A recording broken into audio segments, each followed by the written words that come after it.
नमस्कार। Diabetes, sugar या मधुमेह या फिर अगर इसको साइंटिफिकली बोला जाए तो हाइपरग्लाइसीमिया। डायबिटीज़ रिवर्सल के बहुत सारे प्रोग्राम्स चल रहे हैं। लोग कह रहे हैं कि अगर डायबिटीज़ हुई है तो इसको रिवर्स किया जा सकता है, बिल्कुल ख़त्म किया जा सकता है। कैसे ख़त्म किया जा सकता है? कोई कह रहा है कि खाने पीने पे बहुत कंट्रोल करना पड़ता है, कोई कह रहा है कि ये वाले चूरन को लिया जाए, इस वाली चटनी को लिया जाए।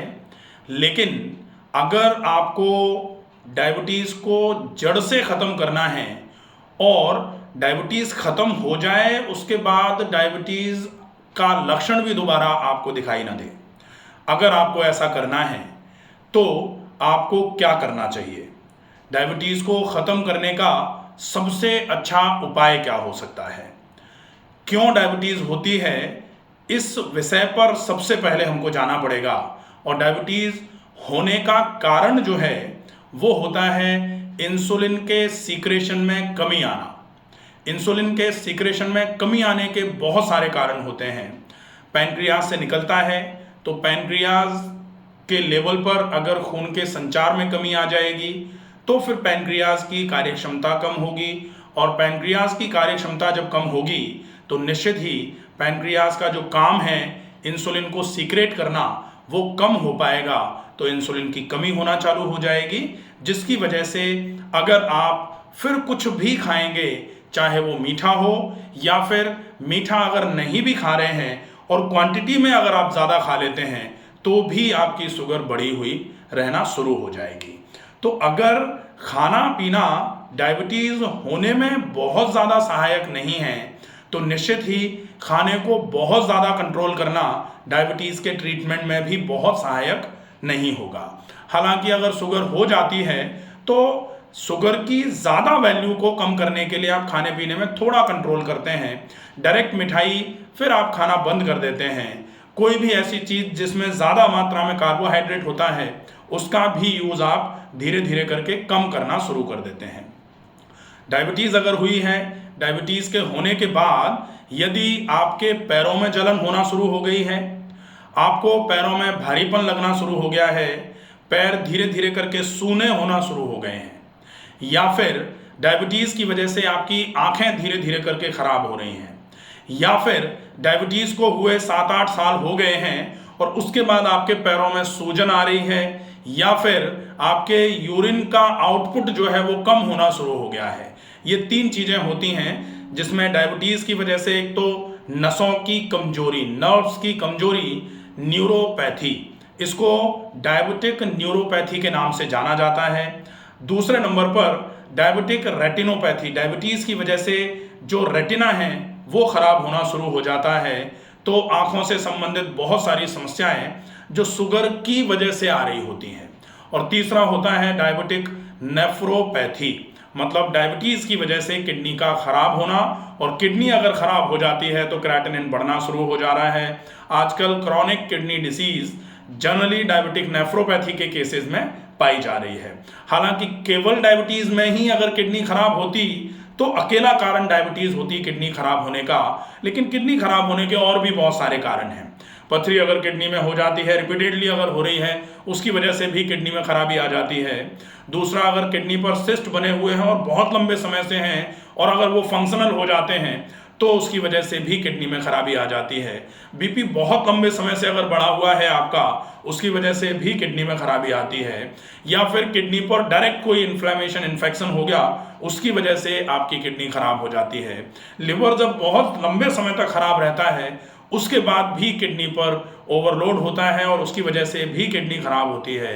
लेकिन अगर आपको शुगर है और शुगर के साथ में अगर आपको किडनी की खराबी आ रही है तो ऐसा मान लिया जाए कि शुगर की वजह से किडनी खराब हो रही है, जिसको डायबिटिक नेफ्रोपैथी बोला जाता है।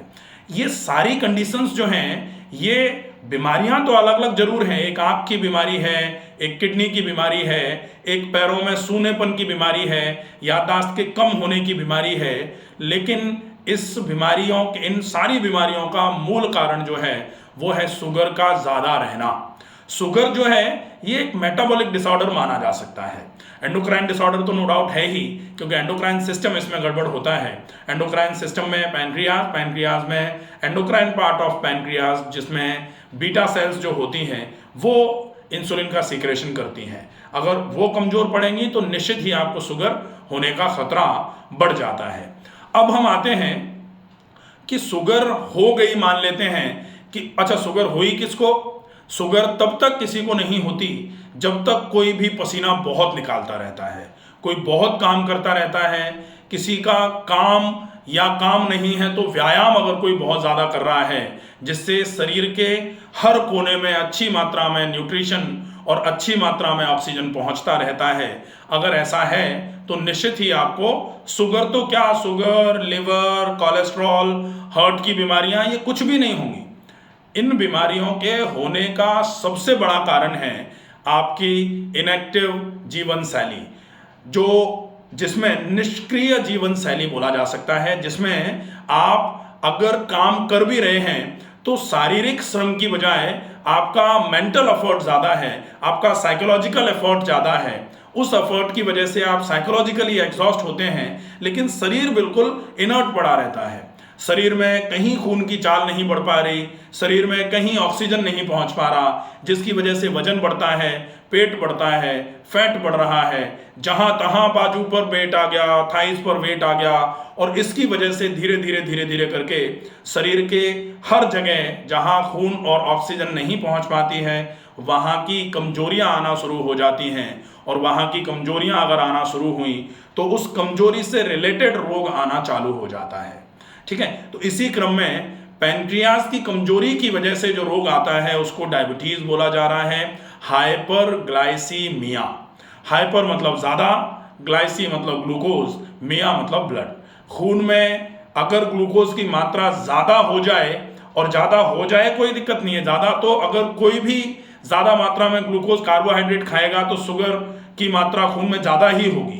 लेकिन जैसे ही ज़्यादा होती है तो रिएक्टिव रेस्पॉन्स आता है, जैसे ही खून में ग्लूकोज की वैल्यू बढ़ती है पैनक्रियाज को सीक्रेशन जाता है कि भाई पैनक्रियाज तुम जाकर के इंसुलिन का सीक्रेशन सही करो ताकि ये बढ़ी हुई शुगर जो है ये ठीक हो जाए।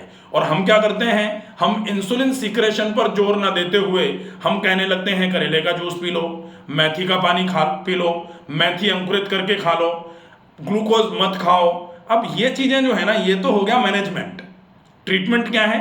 ट्रीटमेंट है आप पैनक्रियाज की बीटा सेल्स पर न्यूट्रिशन और ऑक्सीजन बढ़ाओ। जैसे घर में अगर कोई बुजुर्ग या फिर कोई भी व्यक्ति बीमार हो जाता है तो उसका जो काम है अगर हम किसी दूसरे से करवाना शुरू कर दें और उनको एज इट इज छोड़ दें कि भैया तुम्हारा काम, तुम काम नहीं कर पा रहे हो, तुम चलो लेटे रहो, अब हम दूसरे से तुम्हारा काम करवा लेते हैं, तो धीरे धीरे करके लेटे लेटे और खराबी आ जाएगी और गड़बड़ी आ जाएगी और फिर बहुत समस्या हो सकती है। ये चीज अगर हम अपने शरीर पर लागू करते हैं तो शरीर का कोई भी अंग अगर खराब हो रहा है, ऐसी अवस्था में हमको सबसे पहले उस अंग को एक्टिवेट कराने का काम करना चाहिए, ना कि हम उस अंग का काम कहीं दूसरी जगह से करना चालू कर दें। तो हम मेडिसिन लेते हैं तो भी वही हो रहा है कि मेडिसिन क्या करती है, जो भी एंटी डायबिटिक ड्रग्स हैं वो क्या कर रहे हैं, वो आपके ग्लूकोज की वैल्यू को धीरे धीरे करके नॉर्मल करा देते हैं। जो काम इंसुलिन का था वो काम आप ड्रग से कर ले रहे हैं, जो काम इंसुलिन का था वो काम आप, अगर मान लो इंसुलिन डिपेंडेंट डायबिटीज हो जाती है तो आप बाहर से इंसुलिन पेट में लगा के कर ले रहे हैं।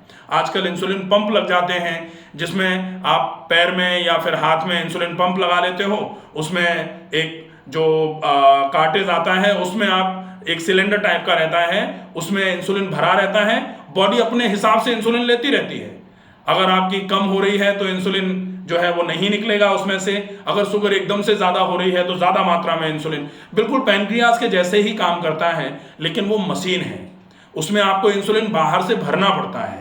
आपका पैनक्रियाज ऐसा नहीं है। आपके पैनक्रियाज में आपको क्या भरना पड़ता है, आपके पैनक्रियाज में सिर्फ आपको क्या क्या करना है, जो आप खा रहे हो और जो आप नाक से अंदर भर रहे हो फेफड़ों में, पैनक्रियाज तक उसकी सप्लाई अच्छी पहुंच जाए अगर, तो पैनक्रियाज ठीक हो जाता है। और पैनक्रियाज अगर एक बार ठीक हो गया तो आपके इंसुलिन का सीक्रेशन ही बढ़ जाएगा। आपकी शुगर का बार बार कम होना या ज्यादा होना, ईश्वर ने कितनी अच्छी व्यवस्था बनाई है कि बिल्कुल वो काम जो काम आप इंसुलिन पंप से बाहर की तरफ करवाते हैं कि उसमें ग्लूकोमीटर लगा हुआ है, पल पल आपके शुगर की वैल्यू रीड कर रहा है ग्लूकोमीटर, और अगर शुगर की वैल्यू कम हो रही है तो इंसुलिन सिक्रेशन बिल्कुल रुक गया, सिलेंडर में पूरा रुका हुआ है। और अगर आपने मीठा खा लिया, ब्लड ग्लूकोज लेवल बढ़ा, तो सिलेंडर में से जल्दी जल्दी इंसुलिन निकलना चालू होगा, खून में पहुंचेगा, खून उस बढ़े हुए लेवल को मैनेज करा लेगा। अब यहाँ तो ग्लूकोमीटर लगा हुआ है, हमारे पैनक्रियाज में क्या है? हमारा ब्रेन हर चीज को हर वक्त एनालाइज करता है। जैसे ही आपने मीठा खाया और मीठा खा करके आंतों में से मीठा पच करके जैसे ही रक्त में शर्करा का लेवल बढ़ा, ब्लड ग्लूकोज लेवल बढ़ा, वो ब्लड जैसे ही ब्रेन तक जाएगा, ब्रेन तुरंत ही कह देगा कि शुगर की वैल्यू ज्यादा हो गई है। ब्लड ब्रेन बैरियर्स होते हैं यहाँ, ये चेक कर लेंगे कि भाई शुगर की वैल्यू ज्यादा है, तुरंत पैनक्रियाज को स्टिमुलस जाएगा, भैया ज्यादा मात्रा में इंसुलिन निकालो। और इंसुलिन अगर निकल गया तो आप ठीक हैं, और बाय चांस अगर इंसुलिन निकलने में कमजोरी आई, कमी आई, पैनक्रियाज अगर इनएक्टिव रहा, पैनक्रियाज अगर इंसुलिन निकालने में असक्षम रहा, तो फिर इंसुलिन की कमी की वजह से आपके वो शुगर की वैल्यू जो है आपकी वो बढ़ी हुई रहना चालू हो जाएगी।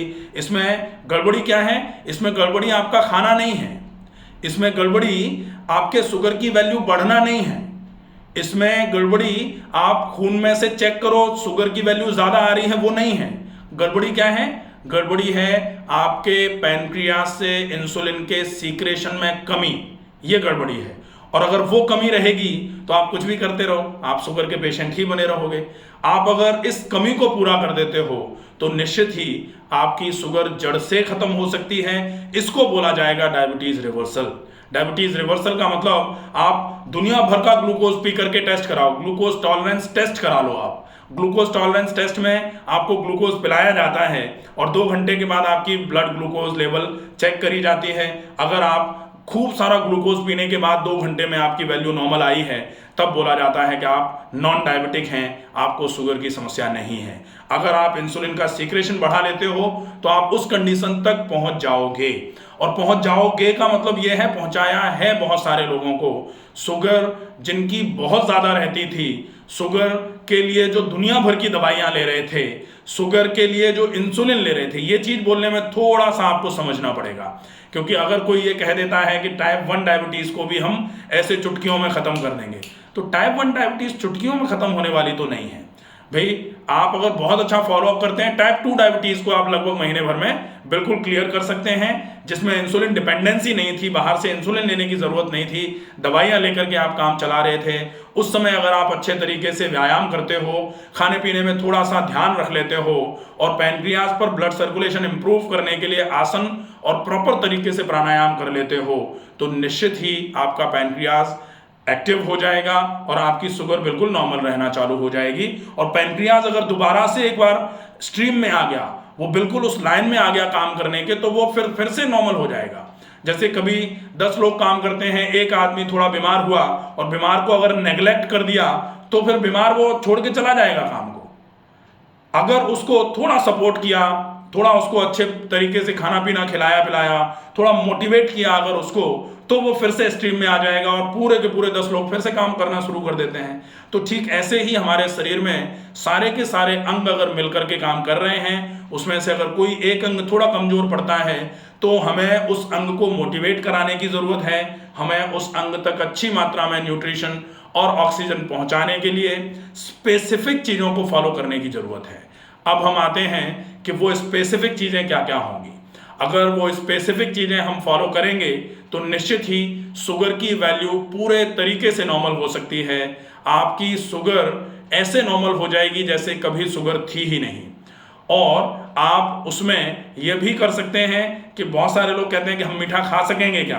डेफिनेटली मीठा खा सकते हैं, क्योंकि अगर पैनक्रियाज ही एक्टिव हो गया, पैनक्रियाज के इंसुलिन सीक्रेटिंग सेल्स जो हैं वो अगर एक्टिव हो गए, पैनक्रियाज की इंसुलिन सीक्रेटिंग कैपेसिटी अगर नॉर्मल हो गई, तो फिर आप फिर मीठा खाओ, चाहे आप चीनी का घोल पी लो, कोई दिक्कत नहीं। आप ग्लूकोज टॉलरेंस टेस्ट मतलब चीनी पीना ही होता है एक तरीके से, कि आप उस टेस्ट को कराते हो और उस टेस्ट में आप पास अगर हो जा रहे हो तो फिर डायबिटीज रिवर्सल माना जाएगा।